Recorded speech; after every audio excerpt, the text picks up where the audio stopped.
All right, and we are live. Flip on Instagram. Hey, welcome, folks. If you're tuning in now or tuning in later, I want to thank you for joining me. We are live on Facebook, Instagram, and YouTube. I am Coach Jerry here. I own Biohacking Truth as well as Coach Jerry. And, I'm here to help people think outside the medicine box, find their missing piece in their health and happiness. And lately, I've had a lot of great success with employing this particular formula that I'm going to share with you today with my clients. And in particular, what I want to share with you today is maybe some insight into why you might be getting stuck. What I mean by getting stuck? Well, do you ever feel like your progress is just halted, or feel like you just can't find happiness and joy in life, or that you keep meeting the same resistances and pains throughout the course of your life, and they seem to have common themes? This is what we call getting stuck, what we call getting stuck in our pattern. So today I want to share with you just a brief overview of one of the components to my personal program with my clients, and share with you why it's so effective. As I've shared with you in the past, a big part of what I do is I do personality work with people. And just as a reminder, personality is not who we are, it's just how we interface with the world. It's what our ego is using to resist, reinforce, or ignore our soul's message. And that's what we call the false self. And the false self is operating on what we call the false core.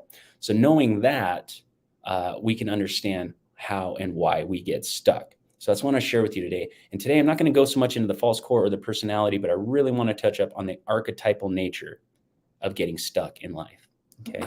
And what do I mean by that? Well, I'm about to tell you.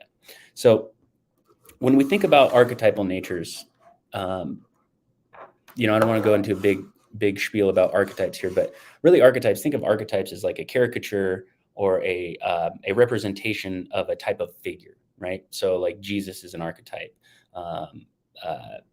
Zeus is an archetype.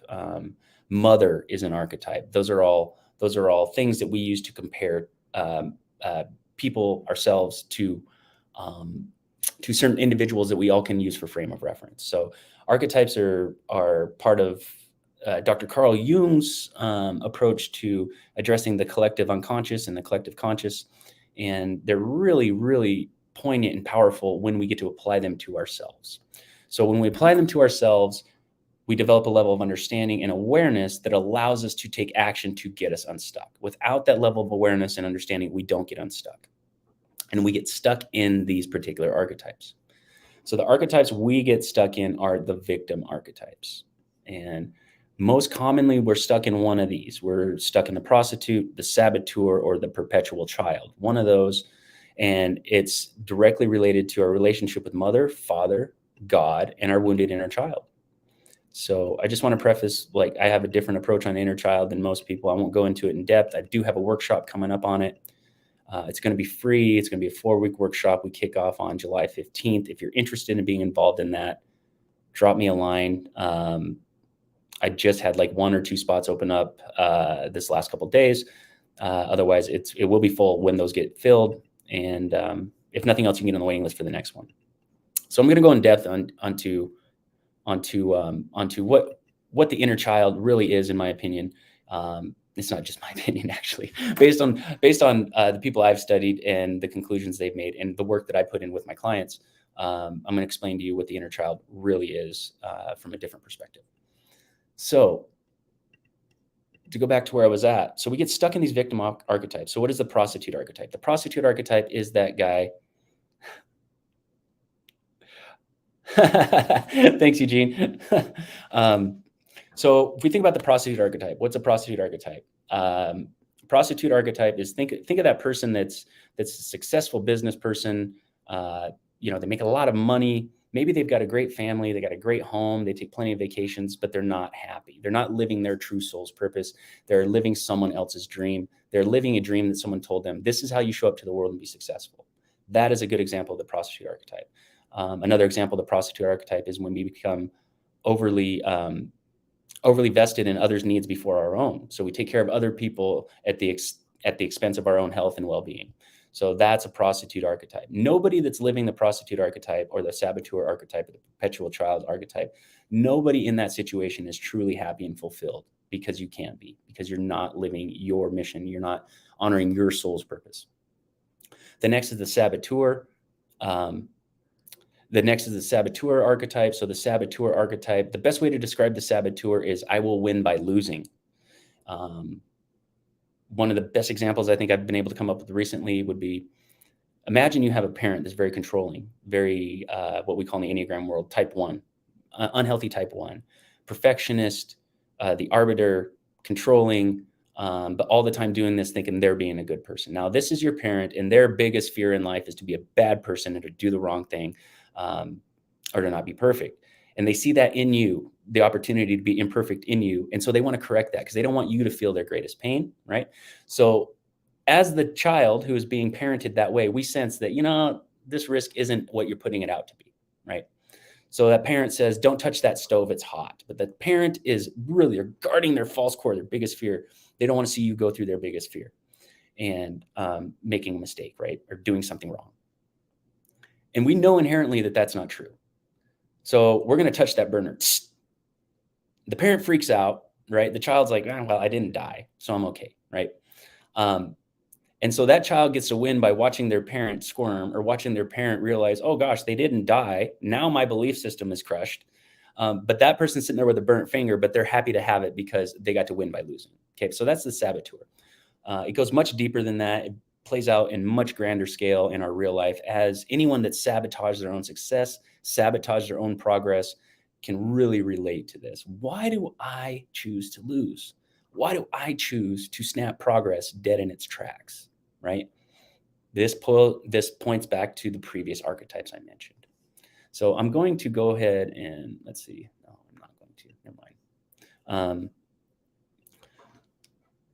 So if we spend enough time in that prostitute and the saboteur, we're really invited to go into that perpetual child.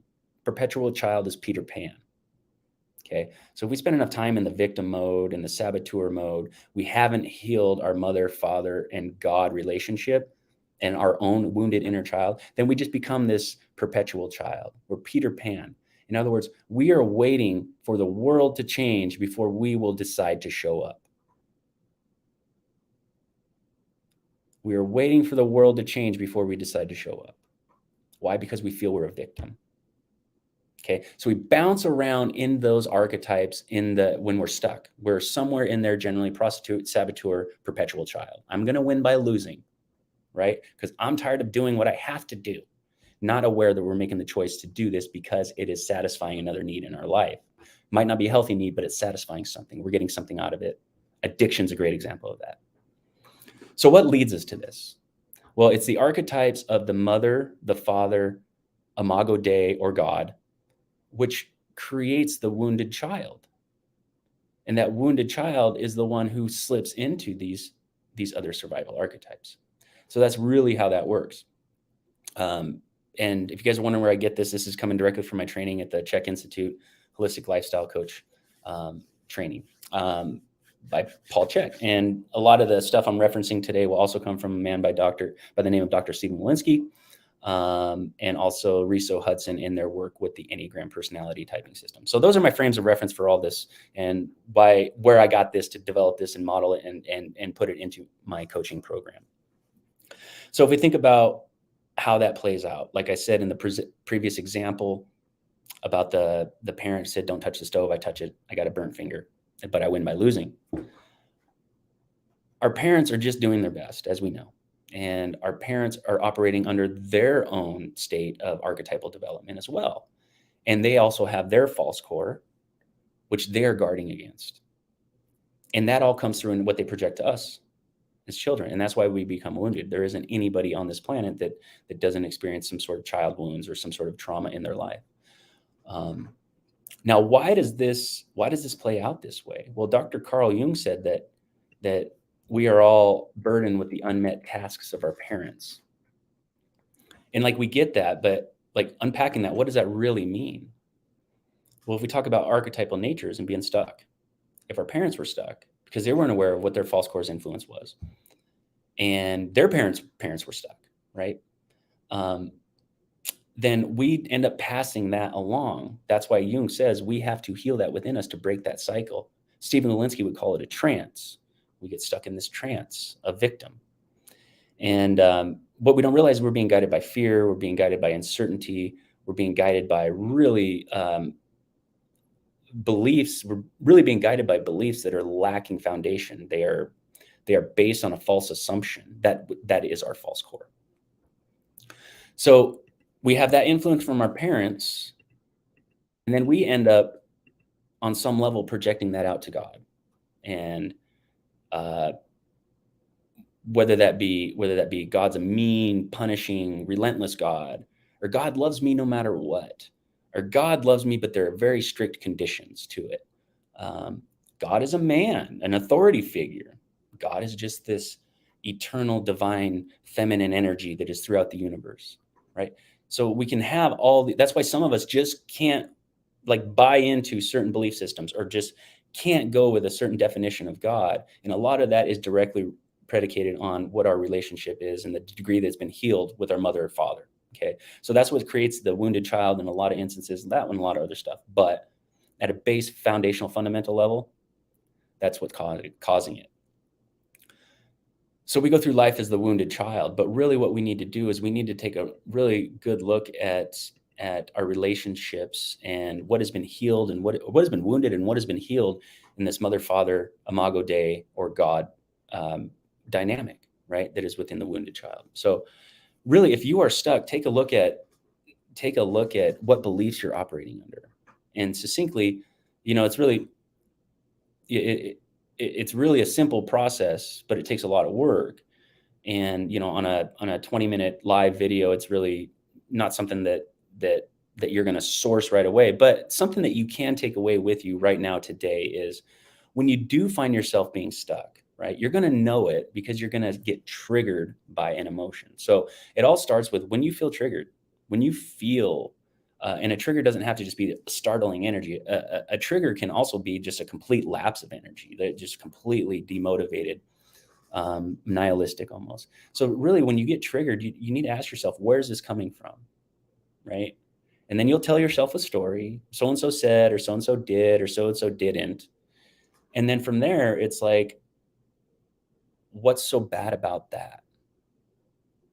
And then you'll tell yourself another story. What's so bad about that? Well, what's so bad about that?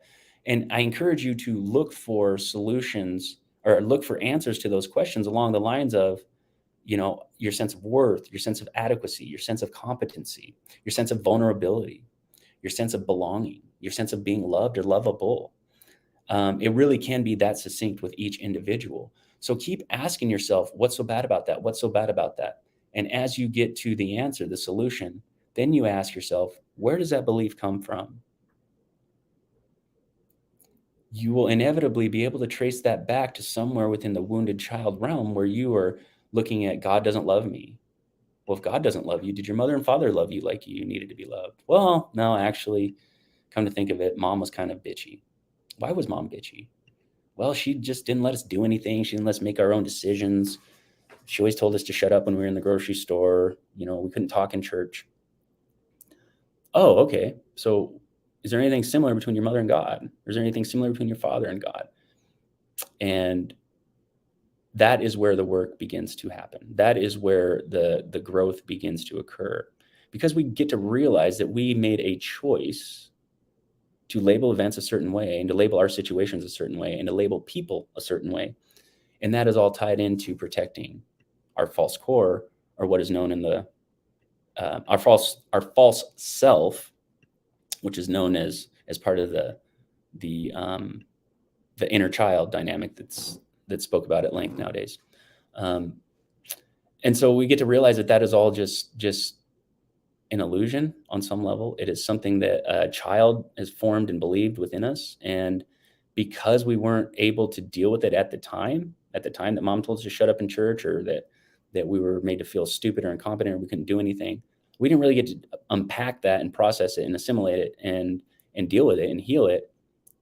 And we didn't take the time really to understand where our mother and father are coming from in most cases. So really being able to get down to what it is that's wounding you, what it is that's triggering you, and being able to detach from it as the observer and say, that's not true. That's just not true. So that's step one. And then once you can conceptualize that is not true, you're you're operating on a lie, but it's not just really a lie to self. Like, it's a lie to self that was adopted for survival because someone else had a lie to self that they had adopted for survival that they got from someone else. So it's this fractal generational thing.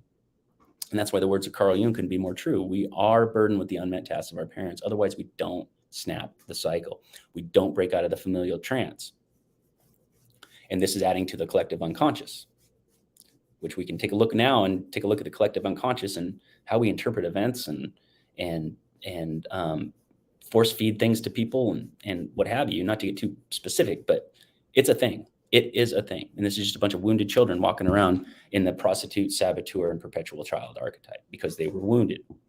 So that's it. You develop awareness, and then from there you can begin to trace those triggers back. And then once you trace those triggers back, you just have to realize they're a lie. Now you've conceptualized it. That might not feel real in the heart, might not feel real in the gut. It might feel really foreign. It might feel like you're actually telling a lie to yourself. But all that is part of the process. Once you conceptualize it, then you put it in play a little bit, right? That's what we call contextualization. So we conceptualize, then we contextualize.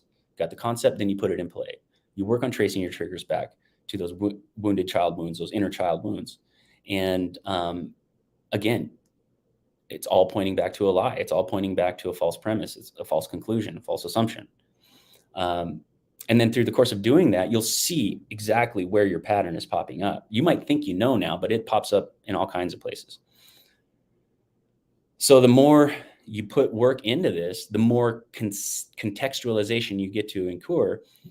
And the more contextualization, the more understanding, and the more proof of concept, right? Then we start actualizing it. Actualizing it means it becomes second nature. When we get triggered, we just trace it. We break it down, we dismantle it, and then we eventually assimilate it into us, the new version, the new story. Okay, so that's really the process. We got to have the concept of what's going on. We got to put it into context, and then we got to actualize it.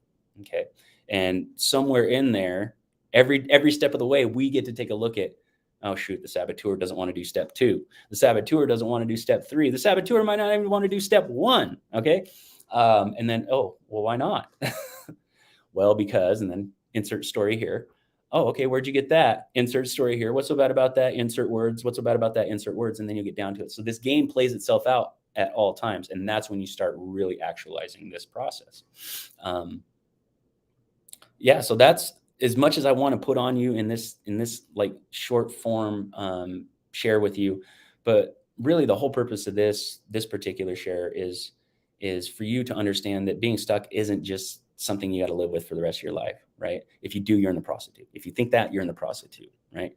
Or going and jumping ship and just, going and taking a job that doesn't fulfill your needs because you want a different situation. Well, now you're sabotaging your real happiness. Okay. So, but like I said, the whole point of doing this was just let you know, you don't have to stay stuck. There is a process to this. And there, like, even the little bit that I shared with you today, as far as what to do with it, that will really, really help, I promise. But it's all about just snapping out of that trance that we're in because we believe that we're unloved or unaccepted by mother, father, and or God. And really get in touch with how you're projecting mother and father onto God and God onto mother and father, and creating this cycle of energy and belief around them, which directly impacts our sense of worth, our sense of belonging, our sense of lovability, and our sense of power and being a good person. So all those, whatever your false core is going to be tied into that. All righty. Appreciate you guys for tuning in. Northy Shay, Cheeky Bid, James Shilkey, Eugene. Yeah, Eugene had a comment here. Megan, let's see. Eugene, yeah, especially if you're 40 years old, not that much time, 40 plus years old, not that much time left for you.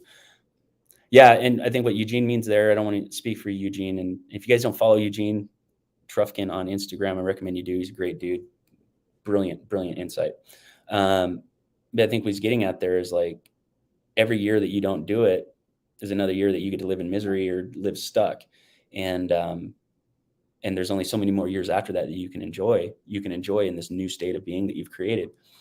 But on top of that, every year that you put off this growth path, every year that you put off, keep it going. I will, James. I will. No stopping me, brother. Well, bans and account shutdowns. But other than that, nothing stopping me. But every year that we are out of touch with the state, with our archetypal nature and where we're at, we're creating more trauma. we're creating more disbelief. We're creating more lack of self-confidence in ourselves. And that's just adding to the pile. So when you do get to it, you're going to have to further dismantle that as well. So this stuff all compiles, and it compiles for a reason. And I'll just end with this. Remember, this pain is a gift to you. This being stuck, this being frustrated, feeling like who you thought you were is going to be annihilated if you take action to change your state of being, or feeling like you just don't know how to proceed. That is a gift to you, because that's showing you where you're stuck and where you're blocked and where there's a lapse in your overall awareness of yourself and your nature. So these are a gift to you, which is why I highly recommend thinking outside the medicine box. Don't, I'm not here to give medical advice, but if someone tells you that a pill is the answer for this, then really heavily vet that against the frame of reference that this pain is a gift to you. So why would I want to mute the symptoms? Okay. So this is your opportunity to grow. This is your opportunity to heal. And you might not think you're bad off, and you're probably not. But we all have trauma. We all have things that keep us stuck. And if it's not that bad, then you have less work to do. And if it is really bad, like you're really stuck, then what are you waiting for? If you're not going to do it today, what is the optimal amount of time for you to wait in order to take action? What is the optimal amount of time? What is the perfect amount of time for you to wait? Put that on the calendar. If it's a month, that's perfect. You put a month down. You've reached the optimal timeline. Okay. So I just want to share that with you. Just been having some amazing experiences with clients, and the more we really dig on the areas that are important, the more we realize how simple this whole process really is, how it develops, how it gets louder, bigger, brighter, and how it gets to the point to where it seems so overwhelming that we just don't want to take action on it. It becomes incredibly mind-blowingly, almost embarrassingly simple to source it. The work still has to happen. We still got to go through the process of concept, context, and actualization. But it's much more simple than you realize. And I just want to plant this seed of thought into you as well. And that is, we have this vision or this belief, a lot of us, that it's going to be so much work. It's going to be X number of months or X number of years before I arrive and I start to feel better. But realize the day you take action, the very first action you take, you're actually in the healing process. So you don't have to wait until you get to your end result, which we know never happens. And if you're not taking action now, I want you to ask yourself, what is it that you believe about yourself that is preventing you from taking action? All right, so I'll just leave you with that, and I'll check for any comments here, questions. Just one. Yeah, nothing. I know this is a terrible time to do a live stream, guys, but I got a tight schedule, so I do it when I can. I will be editing this, releasing it later, and clipping it out as well, so you guys will have access to this content. All right, I appreciate you all for tuning in, and if you have any questions, comments, concerns, you can reach out to me on DM. You can leave a comment down below. You can reach me direct, 406-241-3763. And just a reminder, I now have 2 spots open in my free 4-week workshop for dismantling your triggers and transcending your inner child. Find out what this inner child stuff is all about. Find out. Now's the time, now's the place, and how you can use it to heal and be your best self. If you do reach out and the class is full, I'll put you on the waiting list for the next one if you're interested. All right, guys, appreciate everything. Appreciate all love and supports coming right back at you. Peace, much love, and live well.